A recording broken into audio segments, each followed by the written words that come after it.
Hello, YouTube. It's been a long time. It's been like almost 6 years since I did a collection update video.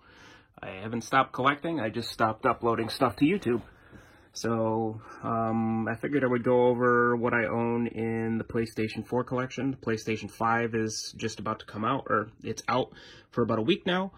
It's nearly impossible to get one, so basically a lot of PlayStation 4 games are hitting the clearance rack. So I picked up a bunch of stuff online in the last week or so, and I figured, hey, why not just do a collection update video here? So I've got, thinking the last collection update video, which I think was January 2015, I think I had maybe 5 or 6 PlayStation 4 games. So I was going to separate those ones out and just basically cover what I collected since then, but I figured I would just have the entire batch here. So we'll go ahead. I've got them roughly alphabetized just so I can go A to Z, and I'll pull each title out. I'll give it a little brief explanation of what it is and why I bought it, and then we'll go from there, and hopefully someone out there is still watching. So I'll get started here in a few seconds. Go through the titles one at a time. I counted up, there's about 95 or 96 games in the collection now. So first one, we've got Alien Isolation. This is the launch edition or the day one edition. This, I believe, was the collector's edition as well. It had a add-in pack. This was covered in the other one. This is based on the original Alien movie from 1979, so it takes place directly after that. It's a survival horror game where basically you have to survive on the ship and you have to escape the alien any way as possible. It's pretty good. Number 2, we've got a copy of Astrobot Rescue Mission. So in between the last couple years, I've added a PlayStation 4 Pro to the collection, as well as a PSVR. The PSVR, it's a lot of parts that you have to get out. It's a camera you have to mount on the TV. It's the, controller. It's the goggles that you have to wear, but it's pretty neat. I don't use it as much as I'd like. I think that's probably most people's opinion on the PSVR. But there are some neat titles, and this is like the demo game that comes with it. It's just basically, it's a lot of little mini games and things like that. And I know that for PlayStation 5, this character has come back as one of the pack-in titles for the system. Next up, we have Anthem. This is BioWare's much maligned follow-up to the Mass Effect series. This was supposed to be their next big thing, and I think it ended up being the next big flop. I know that this game had a lot of issues when it launched. It wasn't what people were expecting. It was more of an action game than it was an RPG, and I know that it had a very rough launch, and I know that the player base basically dove straight down as soon as the game came out. I have read that it has had a lot of improvements since then. I have not had a chance to really check it out. I think I picked this up in the $5 bin, which is, take that as you will. It basically shows that the publisher has no confidence in the title performing in the long run, and they just dump it into the $5 bin. Next up, we have Ace Combat 7. This is a series that has been out on PlayStation, and I think they had 1 or 2 on the Xbox over the years. They're basically 60 frames a second, fighter pilot, fighter combat kind of games. You do like escort missions and, targeted attacks and bombing and stuff like that. I picked this up for cheap when it came out on... basically because it has a PlayStation VR mode, but it's still fun to play by itself, even without the goggles on. Next up, we have one of the BlazBlue fighting games. This is by Arc System Works. This is the company that makes, or the developer, I should say, that makes Guilty Gear. I have a lot of their stuff over the PlayStation 2 and PlayStation 3 era. This is one of the titles on PlayStation 4. I don't think I got them all. I think there's maybe 2 or 3.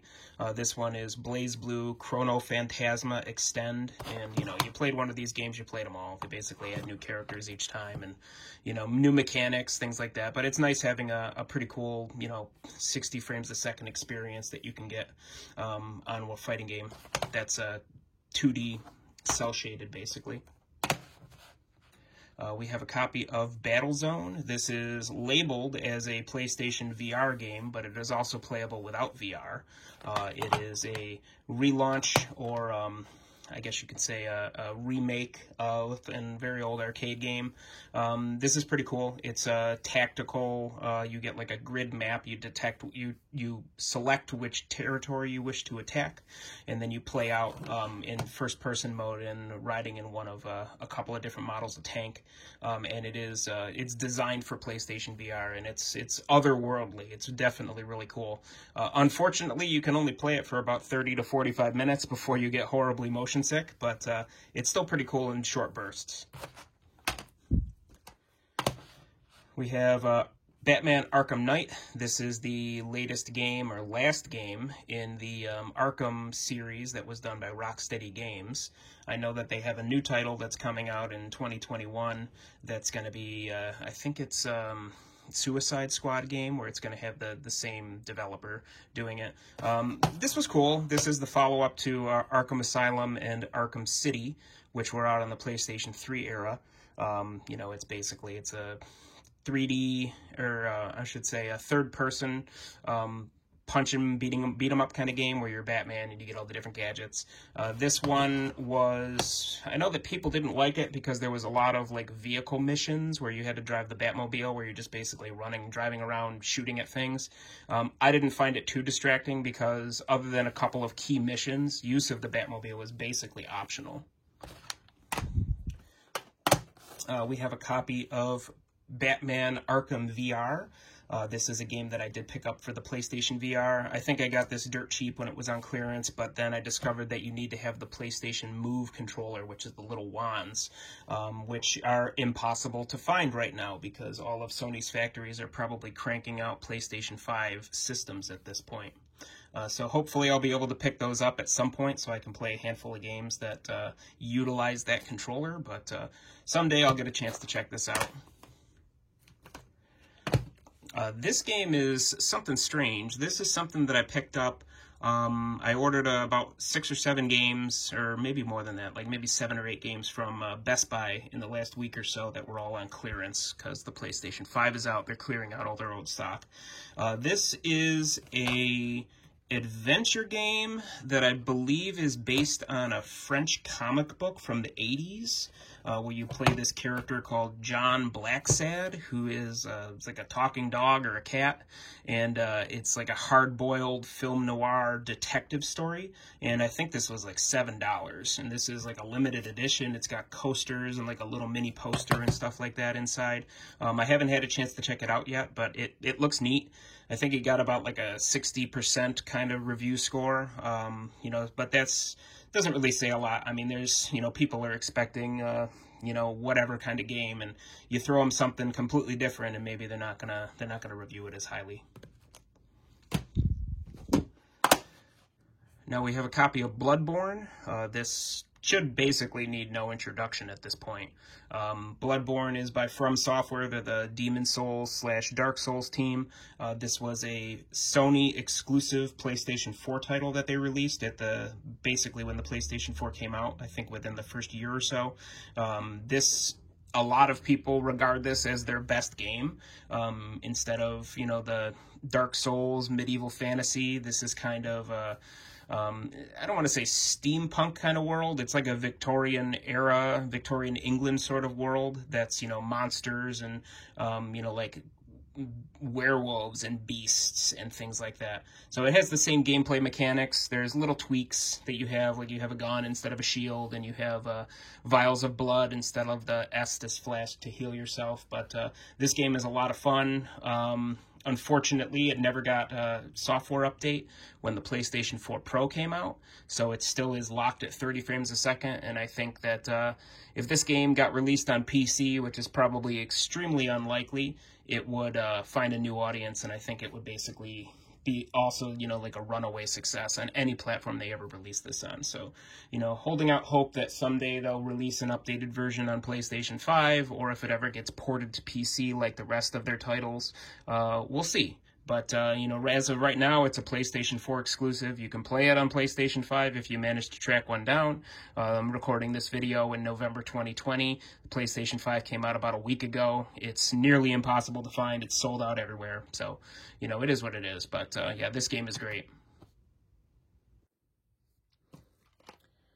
Okay, next up we have a sealed game. This is a copy of The Crew 2 by Ubisoft, or Ubisoft, however you want to pronounce it. I get the feeling that this is, it's a racing game, obviously, but I think it's more of, like a Burnout type of game where there's an open world where you can drive around and do different missions and things like that. The reason why I didn't open it is because it requires a PlayStation Plus subscription, which I've never, reliably had over the years. I don't really play online all that much, and having a game that's online only, and I know a lot of these titles that came out a couple years ago, developers pull support, they shut the servers down, so I don't even know if this game is still playable online.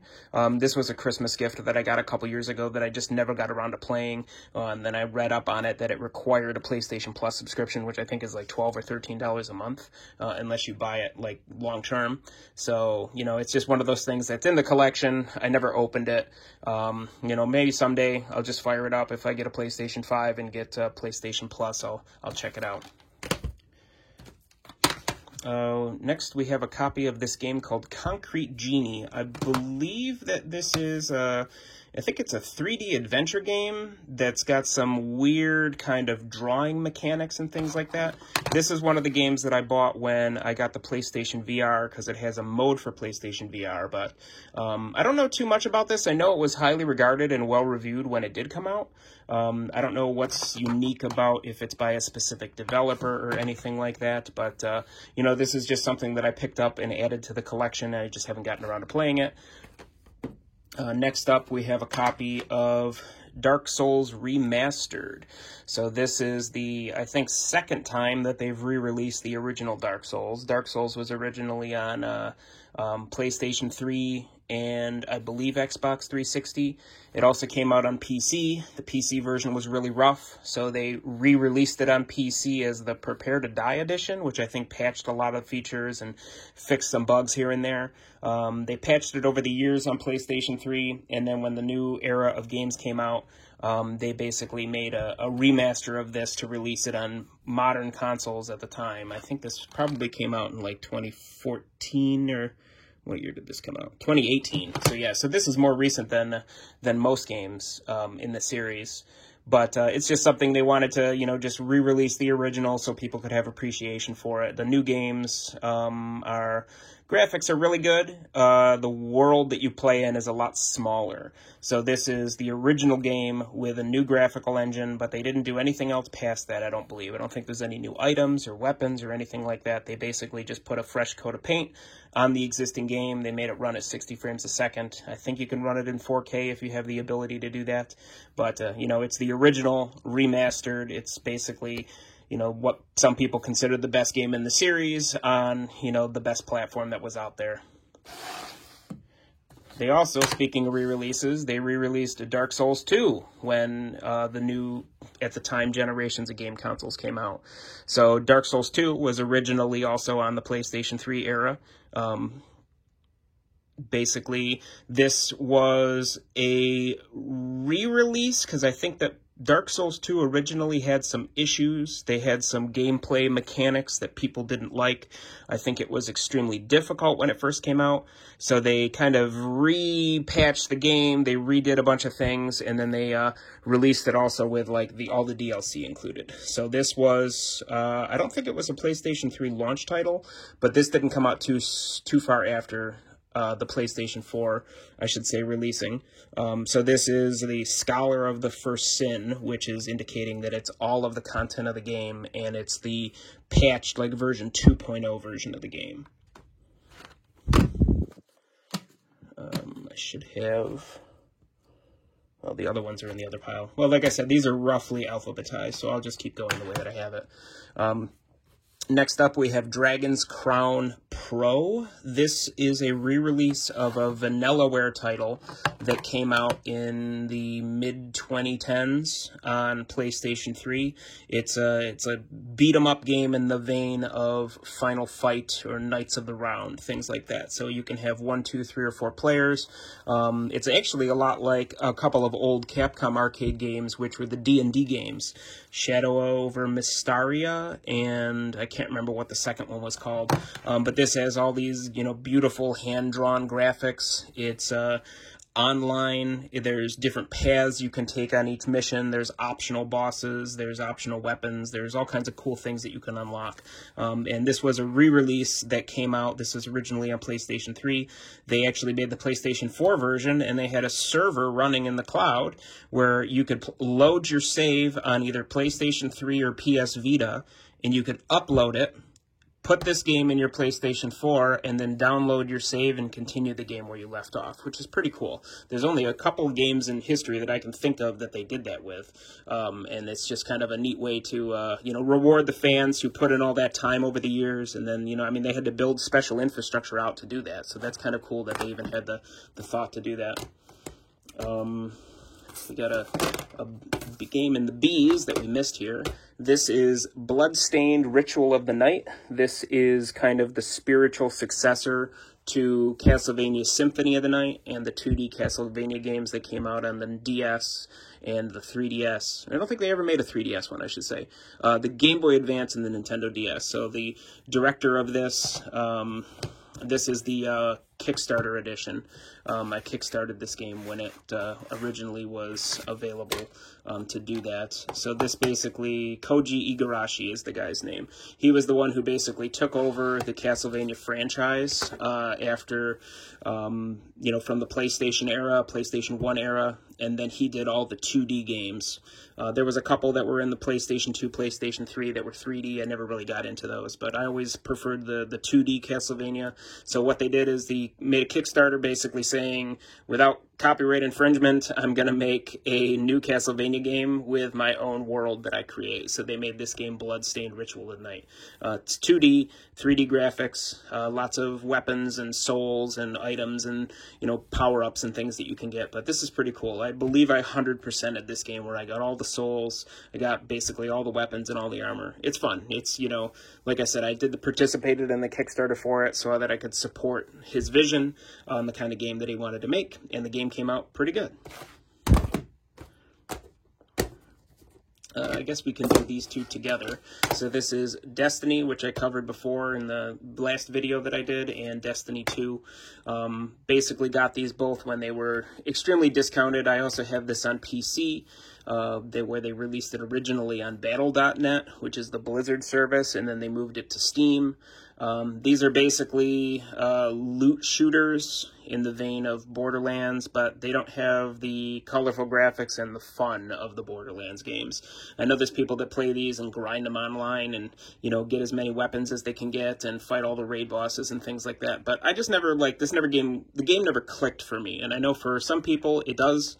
Has a lot of fans out there that still play Destiny 2. I believe this, in late 2020, they just had a new expansion come out for this, so they're still doing new content. They're still doing new game worlds and new bosses and raids and things like that, but like I said, it just never clicked for me. Next we'll do Dragon's Lair Trilogy. I think this is a limited run game. Limited Run Games is a boutique publisher that takes a lot of digital-only games, or what you would call PSN games, and they make physical copies of them for people who still want to have a hard copy Blu-ray disc edition of the game. So this is one of the ones that I picked up at one of their conference appearances, or convention appearances, I should say, where basically they had a booth set up and they had, everything that they had out at the time that wasn't sold out. They had special pricing and everything like that. So I picked up 3 or 4 games from their booth. It's neat. What can be said about Dragon's Lair that hasn't already been said? This is a, classic Don Bluth animated. It was originally in the arcades in the 80s.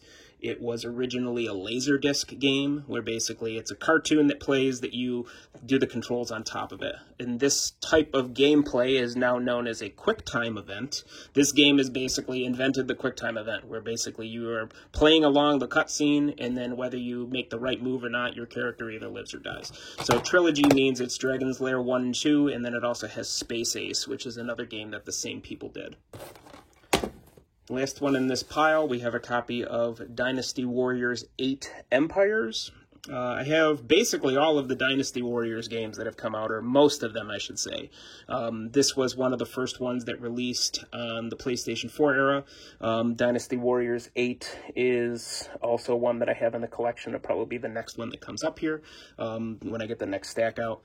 This is, more of the tactical edition of the game where you have, you can move around on the map and you pick which territories you want to attack instead of playing through the normal story mode.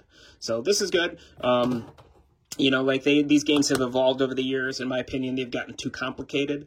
They used to be very fun, very simple button mashers that ran at 60 frames a second locked. And now the new ones, they're just so complicated, and there's so much you have to do that, I think they kind of lost the initial vision by overcomplicating things. Continuing on with the Dynasty Warriors games, we have a copy of Dynasty Warriors 8 Complete Edition, the Extreme Legends Edition. Extreme Legends used to be the expansion packs or weapon packs that they released in the old days, that it would come on a separate disc. It was basically contained a limited version of the same game, but you could play it with the other one and add content to the game. So what they did is this Dynasty Warriors 8 was originally a PlayStation 3 title, so they launched it on PlayStation 4 as the Complete Edition with Extreme Legends, and this was another game that they actually had the cloud servers where you could load your save file on PlayStation 3, upload it to their server, download it on this, and continue where you left off. So, these games are always the same, except they came out with Dynasty Warriors 9, which this game basically ruined the series for a lot of people. This is regarded as one of the worst performing titles on the PlayStation 4. By worst performing, I mean it has the lowest frame rate quality. I think it's, even on PlayStation 4 Pro, it barely cracks 20 frames a second, which is just like a disaster. So I know that there's a couple of famous reviews of this out there where they basically say that this is the worst performing game on the system, frame rate wise. It looks pretty. They definitely make the game extremely complicated. I think this was their attempt to make this sort of open world-ish, where, you kind of can just go anywhere you want on the map of China and then, attack the territories that you want. But like I said, they've kind of lost the original point and purpose of this series, and they just kind of keep making it more and more complicated. And then when you release a game that goes from, in the PlayStation 2 era, these were 60 frames a second, rock-solid titles with hundreds of enemies on screen, to now, you're barely cracking 10, 15, 20 frames a second on a PlayStation 4 Pro. That's just a disaster. Next up, we got to have a copy of Dragon's Quest XI. This says Edition of Light. I think that basically means it was just the Day 1 edition. This is a very traditional, old-school RPG. This series has been around since the NES. It was originally in the West called Dragon Warrior. Once I think the 5th or the 6th one came out, they changed the name to Dragon Quest, which is what it's called in every other territory. And it's been released over the years on PlayStation. They had a copy on Nintendo DS, which I think was Dragon Quest IX. Dragon Quest X, I think, was a Wii exclusive in Japan that was an online game only. And then this is their newest game in the series, which is basically, it's just a straight-up 3D RPG. It's got the colorful, cartoony, cel-shaded graphics, very simple gameplay, and, they've definitely not lost the recipe for Dragon Quest. It has never really been diluted over time. It's still extremely straightforward, extremely simple gameplay. A lot of people like that. A lot of people don't like that. With how Final Fantasy has changed over the years, where it's basically, every generation they completely evolve the gameplay experience. This is basically, if you want to play a classic RPG from like the 80s and 90s, but you want it with 2020 graphics, this is it. They've also released... these could be called Dragon Quest Dynasty Warriors. This is by the same company that does the Dynasty Warriors games. They've kind of branched out. They made a bunch of different games that were in different universes. They had a Dynasty Warriors Gundam. They had a Fist of the North Star game. I think they had a Berserk game, which is an anime. They made a Zelda one that was a Nintendo exclusive, and then this is another one that came out, the Dragon Quest Heroes. So there's Dragon Quest Heroes 1 and 2. These are exactly the same gameplay you get out of a Dynasty Warriors game, except it's in the Dragon Quest universe. Next, we'll do Dark Souls 3. These, I don't know why they weren't with the rest of them, but yeah, this is the Dark Souls 3 Day 1 edition, and then this is the Dark Souls 3 Fire Fades edition, which is basically the retail game with all the DLC included. This game is great.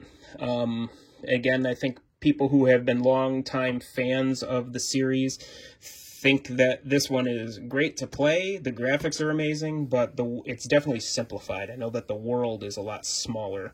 You know, there's a lot less places you can go, but I think that they've kind of, you know, refined the gameplay experience where you don't need to have these long runs in between worlds in order to find everything. But, you know, like I said, I really like this. This was my first one that I really got into. Put it down for a year or two because I couldn't beat it. Came back to it, beat this, beat Bloodborne. So, you know, it's good. It's great. Next, we have a copy of Detroit Become Human. This is a game by, I think the guy's name is David Cage. He's the head guy at a developer called Quantic Dream. Quantic Dream or Quantum Dream? Quantic Dream. They did Beyond Two Souls, and it's escaping me, another title that they did in the PlayStation 3 era, but this is their newest game. It's kind of like a choose-your-own-adventure, quick-time event sort of game. You know, they have a lot of, like, deep thought kind of stuff going under the surface, and this one's about AI and what does it mean to be alive and things like that. So, you know, this one I picked up, haven't really gotten too far into it. You know, I knew exactly what it was going to be, so someday, you know, I'll sit down, play through it, enjoy it, hopefully, but we'll see. Next, we have a copy of Dragon Ball FighterZ. I think that's how you pronounce it. I don't think you pronounce it Dragon Ball FighterZ, but, you know, this is a 2D fighting game that runs at 60 frames a second with characters from the Dragon Ball Z universe.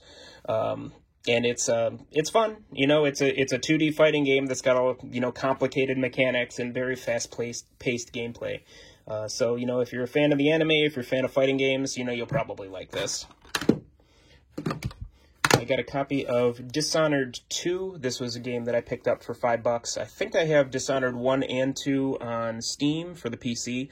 These are stealth action gameplay games where basically, you know, you can run and shoot your way through a thing, but that's not how you're supposed to play the game. You're supposed to play the game by, you know, very deliberately and carefully going through the things and trying not to get detected and, you know, sniping people from afar or maybe playing through an entire level without hurting anyone.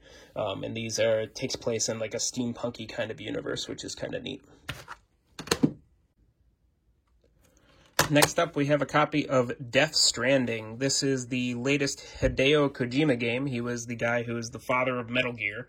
He's made a lot of other games over the years. He kind of had a much-publicized divorce from Konami, where he was going to be making the new Silent Hill game with Guillermo del Toro, I think. It was originally a demo called PT on PlayStation 4. And then it was going to be the new Silent Hill game, but obviously something fell apart behind the scenes. I know Konami was basically getting out of the video game industry to focus on, you know, pachinko and gambling and things like that.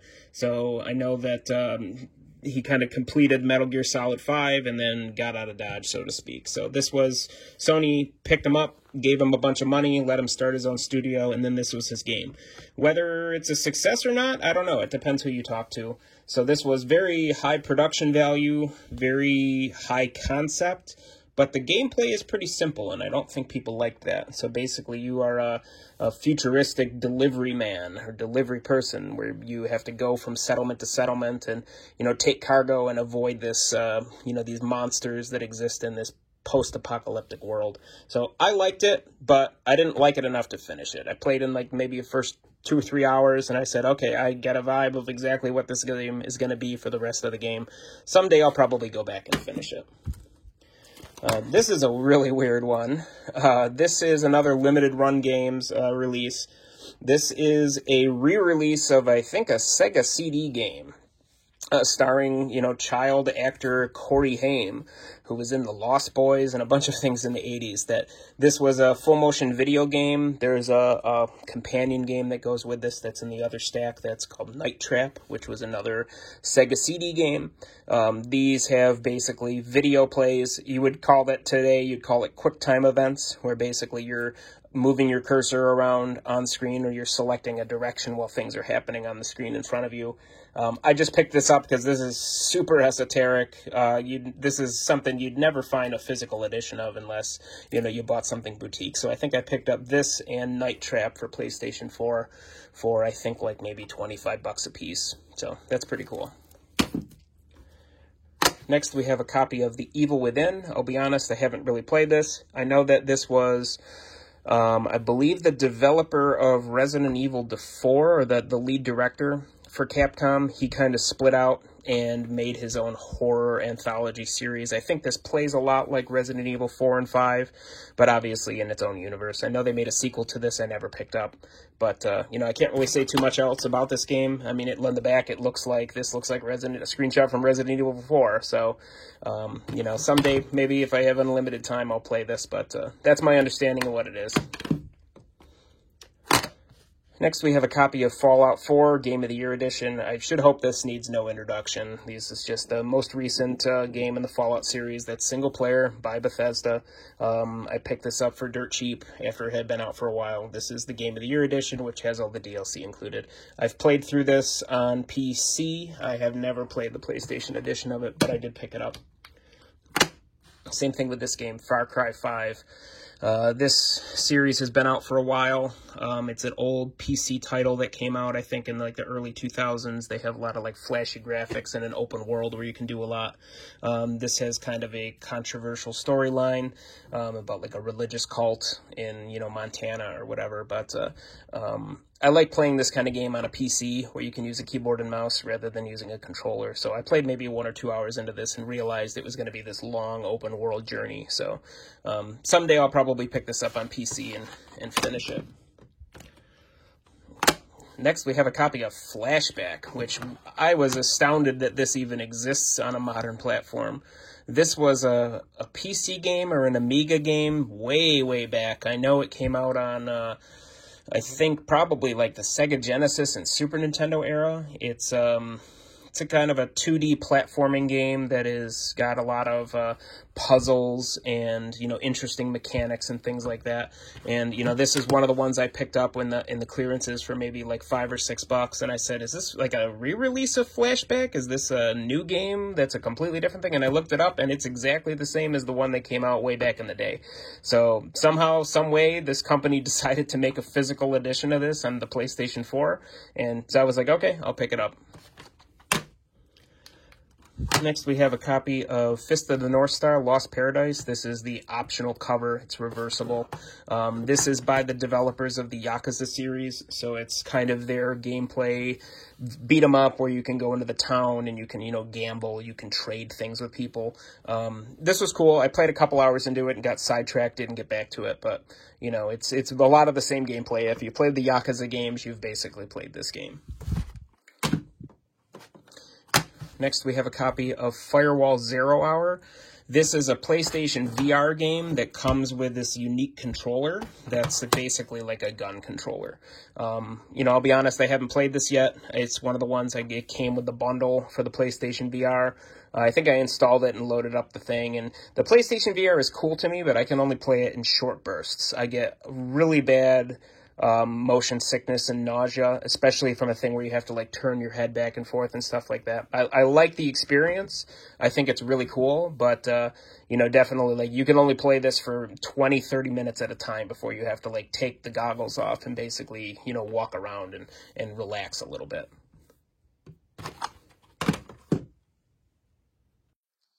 Continuing on, we've got a copy of For Honor, which is the Marching Fire Edition. This is another game that I picked up, and then I realized you need to have a PlayStation Plus account, basically, to play it. This is a super hyped combat game that they came out with, where I think it's basically the combat is like rock, paper, scissors. You run around, you have to do control points, and then the actual fighting is pretty simple. I don't know what the Marching Fire Edition adds. I don't know if I think maybe it adds like the first expansion pack or something like that. But looks cool. Probably can't play it because it's an online-only title. Next, we have a copy of Guitar Hero Live, and holy crap, was this game a bad idea. This was their relaunch of Guitar Hero as a franchise when they realized that Rock Band was coming back. So what did they do? They cut a bunch of corners. They made it that it's basically online only, and this is a game that came out. They shut the servers off, and so basically I think something like 95% of the game is now unplayable because it had this bizarre game mechanic where the songs that you could play were already playing, and you would basically just like jump in and play the song that was playing because it's Guitar Hero Live, where it would be like if you're watching a music TV channel and you jump in and you're like, okay, you watch a couple of videos and then you turn the channel and then you're done.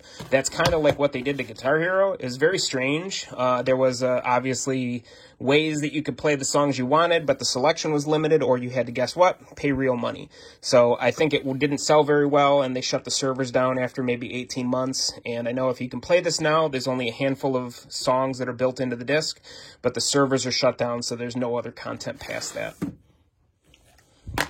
We have a copy of Geometry Wars 3. This is a very strange title. I mean, it's got the Sierra logo. Like, that's a game developer slash publisher from the 80s that I think exists in name only now. I think that this was the original Geometry Wars was a freebie game on some racing game that was out on Xbox, I think. It was just something you put in a code and you got this fun little game that was called Geometry Wars. And then they realized people were playing the game because they wanted to play Geometry Wars. So 2 came out, 3 came out. And so basically this, somewhere along the line, got a release as a physical edition for PlayStation 4. It's a very simple gameplay, very classic kind of arcade experience. And it's got, you know, like 4K graphics and everything. Next, we have a copy of Guilty Gear XRD. It's probably pronounced Zerd. Guilty Gear Zerd Revelator. This is one of the Guilty Gear games, which is out on the PlayStation 4. I think there's a couple other ones. This is the only one I believe that I have. I'm not sure if this is the first one that came out or the last one that came out, someplace in the middle. But, you know, it's by Arc System Works. If you play Guilty Gear, you've played Guilty Gear.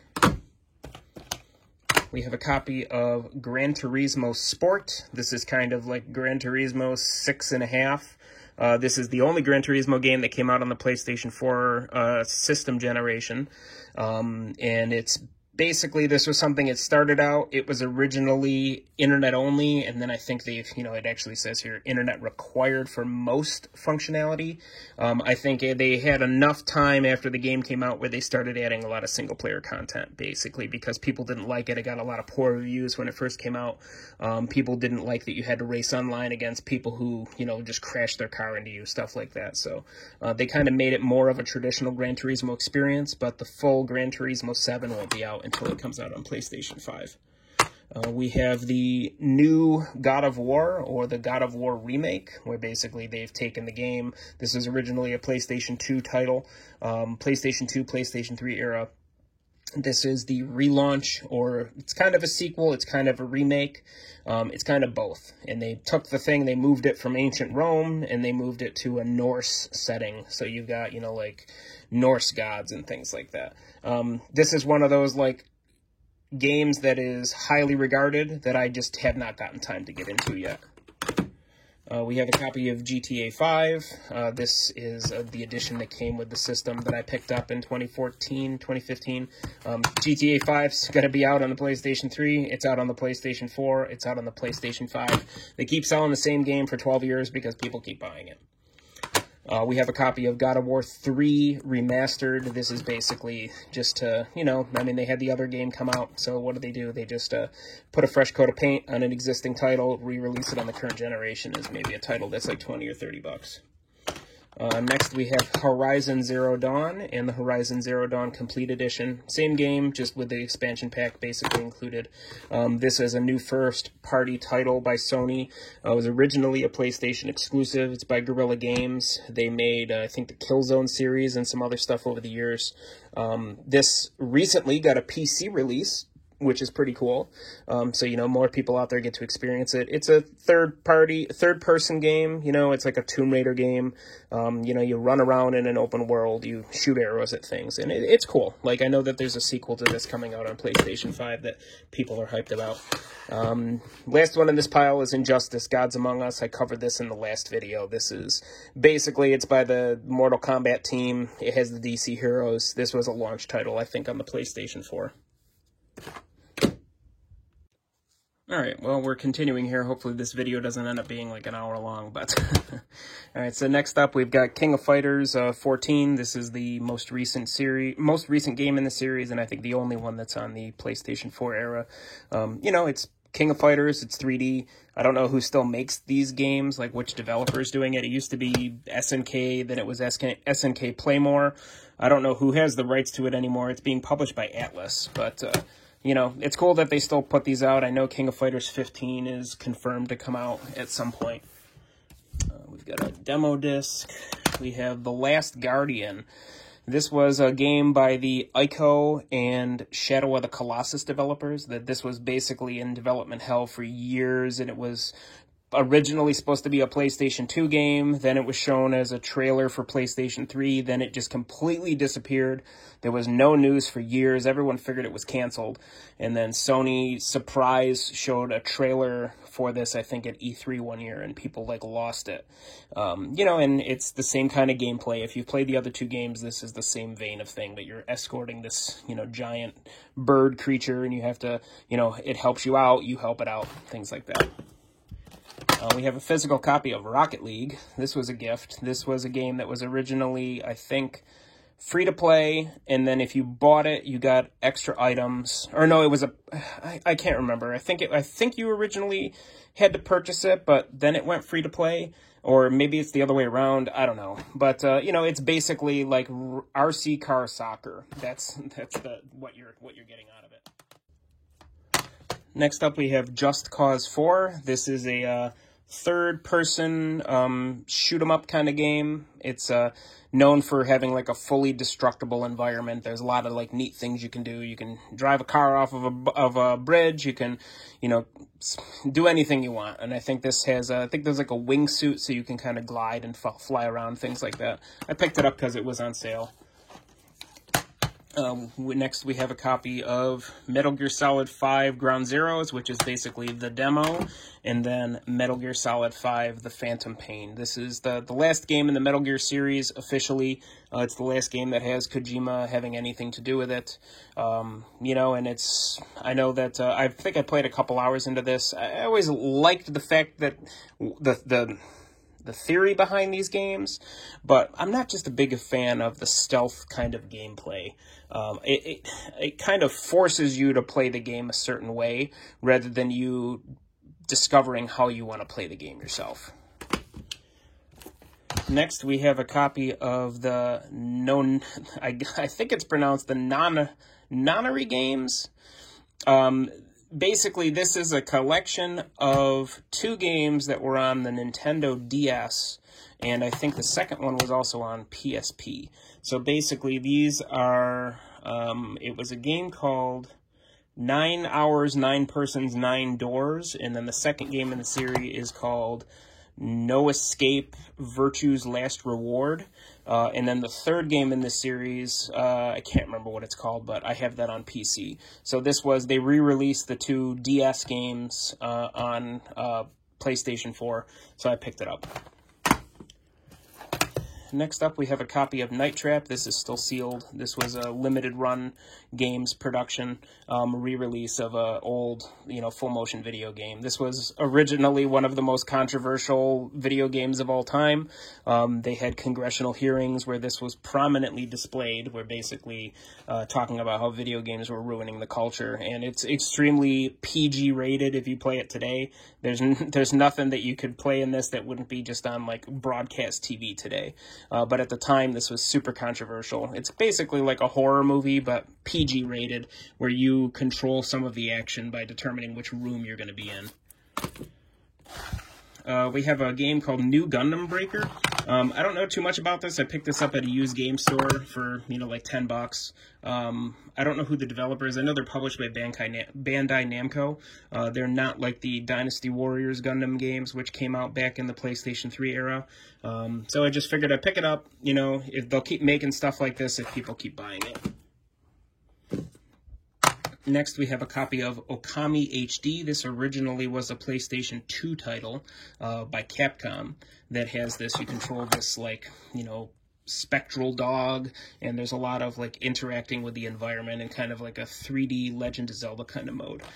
So this was, it's neat to support these re-releases of these obscure games that had come out in previous eras. So, I picked this up when it came out. We have a copy of Pinball Arcade.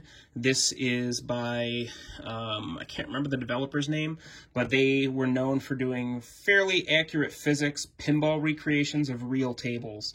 Since this came out, the developer lost the license to basically everything that they had, so unless you have a physical copy of this or you already bought the DLC, you can't buy this game anymore. Basically, it is what it is if you already own it, because they didn't take away the ability to play tables, but what happened was they lost the license for Bally, they lost the license for Midway. So all those classic titles that were basically either on here, so this has 22 on the game, and then the rest were available as DLC. When they lost the license, they basically had to just pull everything from the stores, and you can't get it anymore. Next, we have a copy of Persona 5. This is a well-regarded RPG series that's modern. I think it goes back to the PlayStation 1 and 2 era. This very flashy graphics, very highly stylized art style and stuff. I don't really have a lot of time to play RPGs these days, but, I picked this up when it came out as a greatest hits. We have PlayStation VR Worlds. This is a VR exclusive title. That's basically mini games. That's all I have to say about it.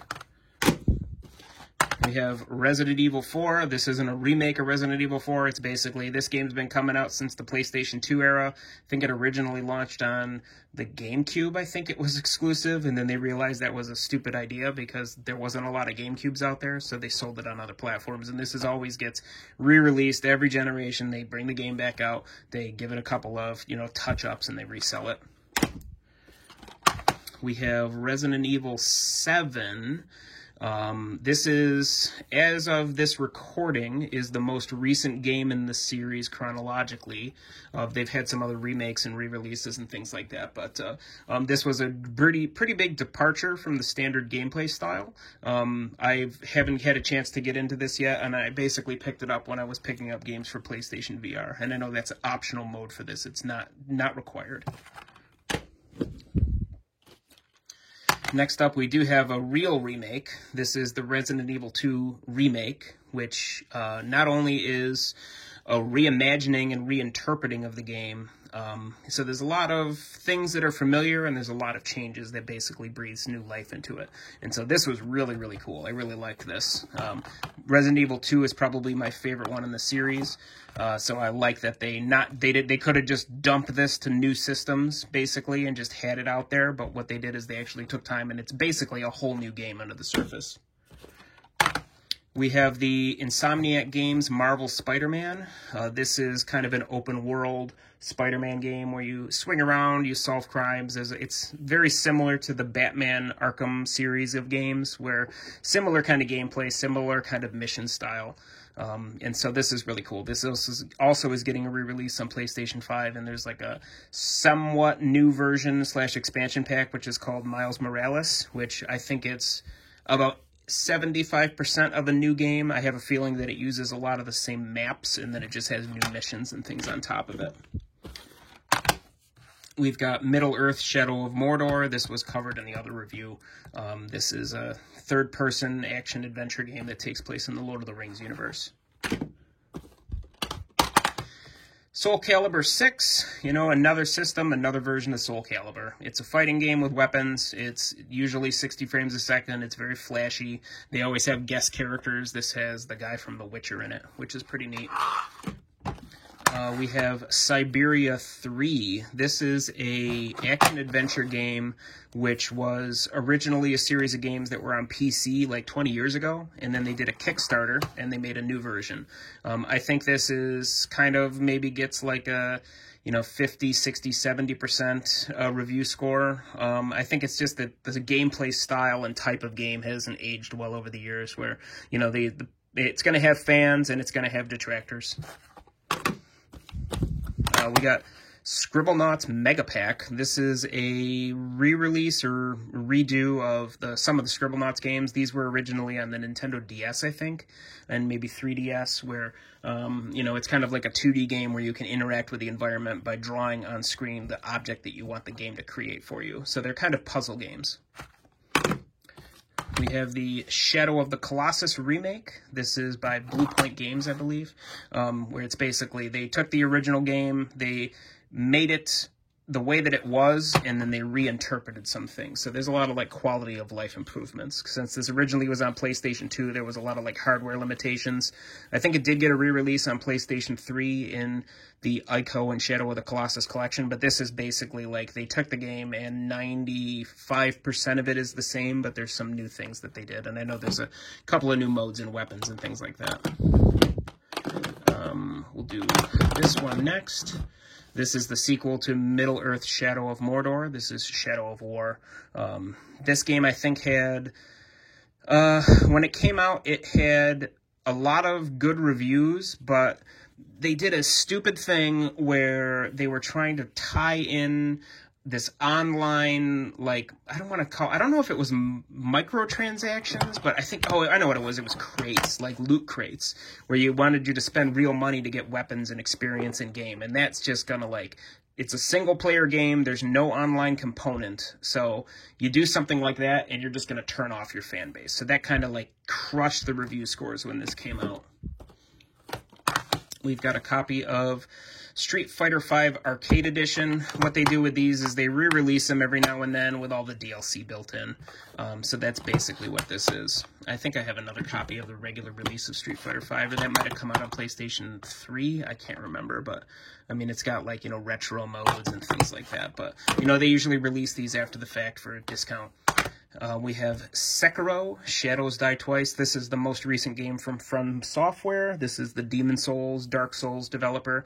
This was a game that they got contracted out to do by Activision, so it's not in the same universe. It's got a lot of the same gameplay mechanics.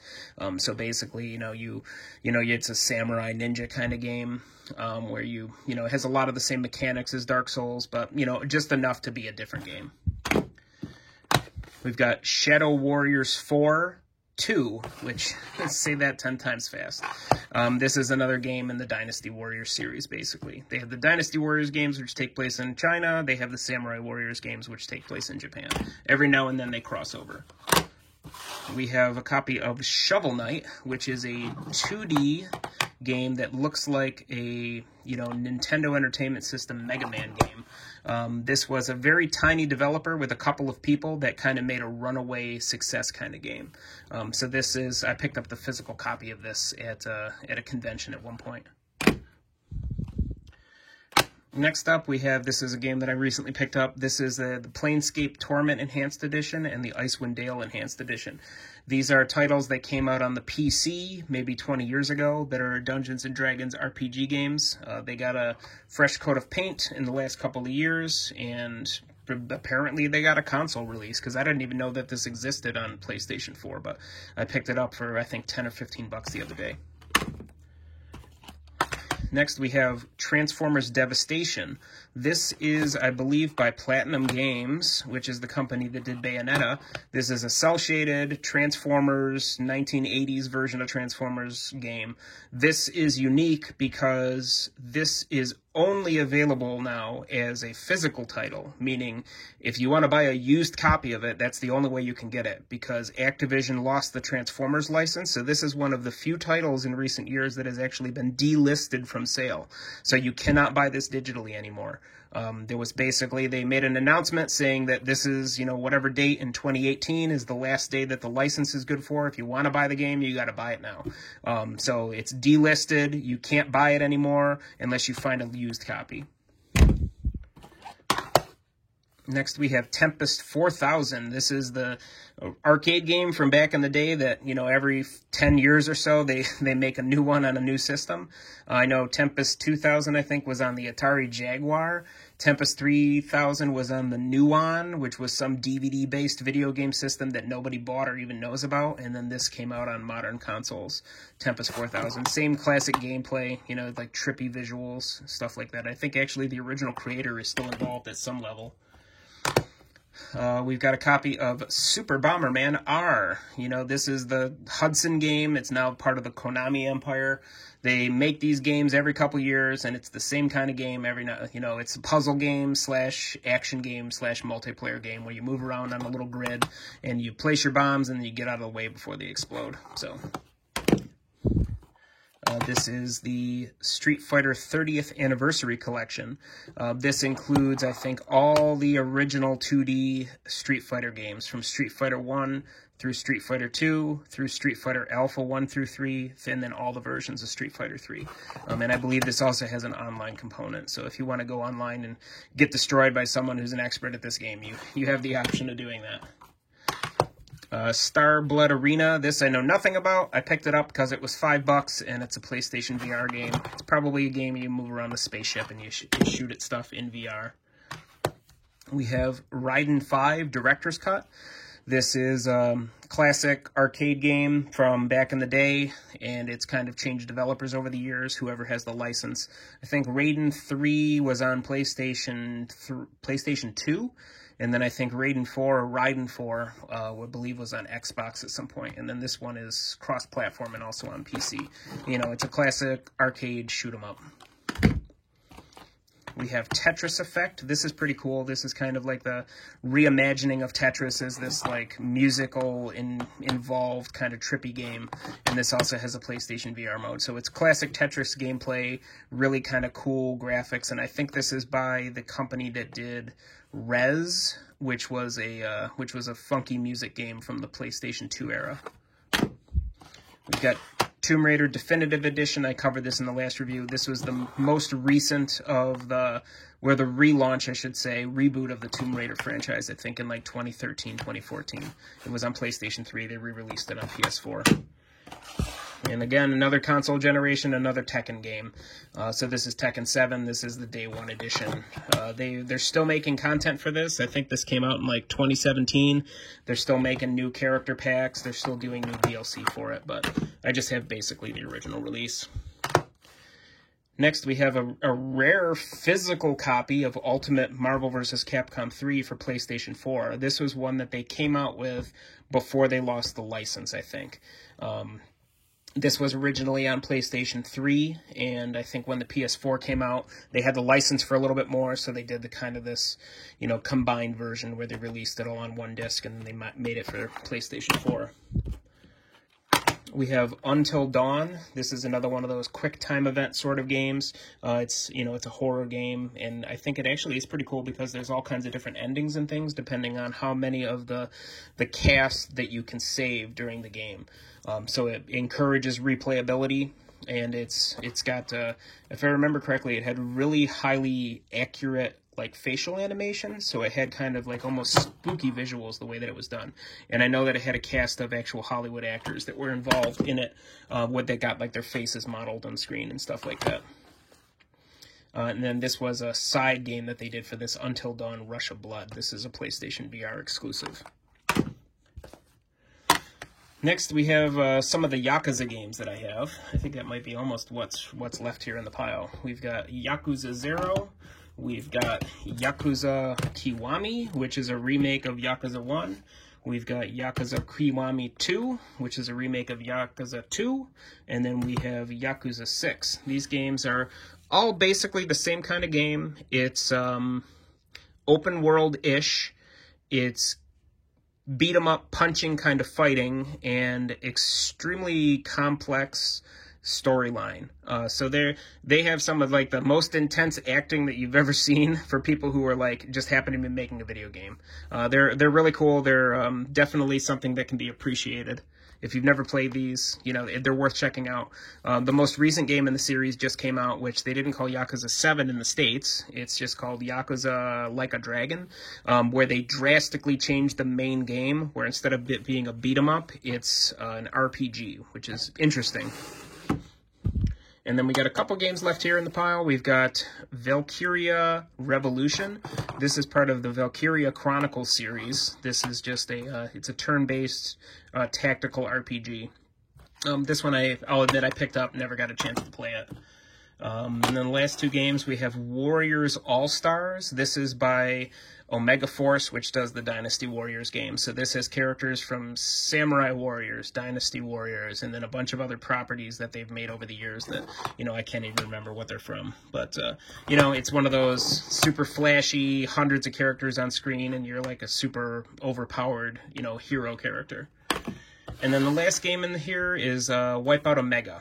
So this is awesome. Like, this is re-releases of the PlayStation Portable and PlayStation Vita Wipeout games, but they're all like 60 frames a second at 4K if you have a 4K TV.